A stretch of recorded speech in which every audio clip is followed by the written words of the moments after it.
দেশ বা দেশের বাইরে থেকে যারা যে যেখান থেকে আমার এই বিনোদনটি দেখতেছেন তাদের সবাইকে জানাই অনেক অনেক প্রীতি ও শুভেচ্ছা। আশা করি সকল খামারি ভাই ও বোনেরা আপনারা ভালো আছেন এবং সুস্থ আছেন।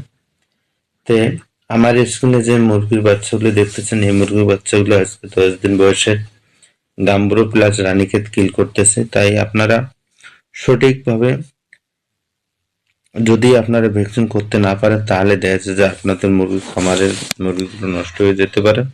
যেহেতু লেয়ার মুরগিতে সঠিক ভ্যাকসিন এবং সঠিক লাইটিং, সঠিকভাবে বোর্ডিং কমপ্লিট করতে হয়, এই বিষয়গুলো অনেক খামারিরা জানেন না। তাই এখানে লেয়ারের বাচ্চার সংখ্যা আছে 8,000 পিস।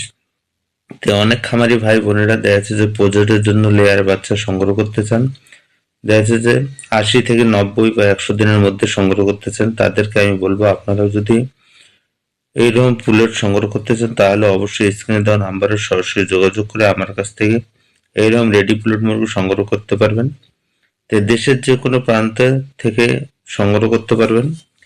আমার কাছে হোম ডেলিভারির সুব্যবস্থা আছে এবং তাছাড়া দেখা গেছে যে আমি সঠিকভাবে ভ্যাকসিন পরিপূর্ণ করে আপনাদেরকে দিয়ে থাকি।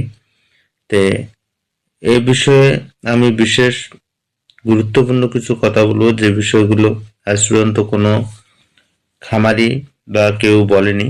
তাই আমি বলবো আপনারা ধৈর্য সহকারে ভিডিওটা দেখবেন এবং চ্যানেলটাকে সাবস্ক্রাইব করে বেল আইকনটি অল করে সাথেই থাকবেন।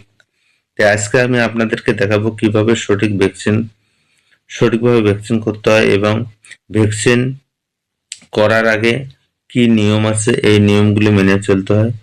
কিভাবে সঠিক ভ্যাকসিন করলে গেলে দেখা যাচ্ছে যে মুরগিগুলো ভালো থাকে। তো ভ্যাকসিনের উপরে নির্ভর করে লেয়ার মুরগি। তাই আমি বলবো ভ্যাকসিনের খুব গুরুত্ব এবং গুরুত্ব সহকারে ভ্যাকসিন করা উচিত। তো অনেকেই ভ্যাকসিন করেন ঠিকই, কিন্তু ভ্যাকসিনের কার্যকারিতা সঠিক থাকে না। সেক্ষেত্রে দেখা যাচ্ছে যে মুরগি ভ্যাকসিন করার পরেও মুরগি অসুস্থ হয়ে যায়। তাই আমি বলবো আপনারা অবশ্যই পুরো ভিডিওটা দেখবেন। দেখলে গেলে দেখা যাচ্ছে যে আপনাদের সমস্ত কিছু জানা হয়ে যাবে, আপনারা আর কখনো ভুল করবেন না।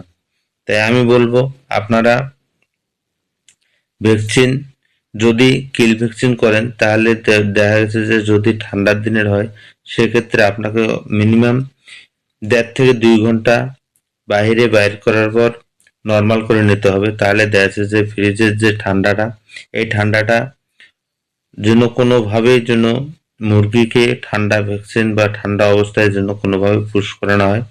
যদি ঠান্ডা অবস্থায় পুশ করেন তাহলে দেখা যাচ্ছে যে পার্শ্ব প্রতিক্রিয়া দেখা দেবে, এমনকি মুরগিগুলো মারা যেতে পারে। তাই আমি বলবো আপনারা অবশ্যই ভ্যাকসিন করার আগে ভালোভাবে ভ্যাকসিন নর্মাল করে নিয়ে তারপরে ভ্যাকসিন শুরু করবেন।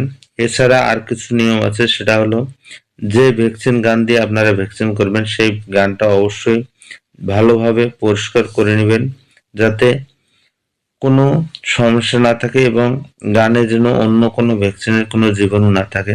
এই জিনিসগুলো আপনাদেরকে অবশ্যই খেয়াল রাখতে হবে। তাছাড়া দেখা যাচ্ছে যে পারলে আপনারা গরম পানি দিয়ে কানটা ভালোভাবে পরিষ্কার করে নেবেন। তা এছাড়া আমি একমাত্র সঠিকভাবে বোর্ডিং দেখতেই পাচ্ছেন কিভাবে বোর্ডিং করছে। তাই আপনারা যদি ঠান্ডার দিনে বাচ্চা উঠাতে চান তাহলে দেখা যাচ্ছে যে আপনাদেরকে এইভাবে সঠিকভাবে বোর্ডিং সাজাতে হবে। যদি এইভাবে সঠিক বোর্ডিং না সাজাতে পারেন তাহলে দেখা যাচ্ছে যে 50% বাচ্চা মারা যাবে ঠান্ডার কারণেই। তাই আমি বলবো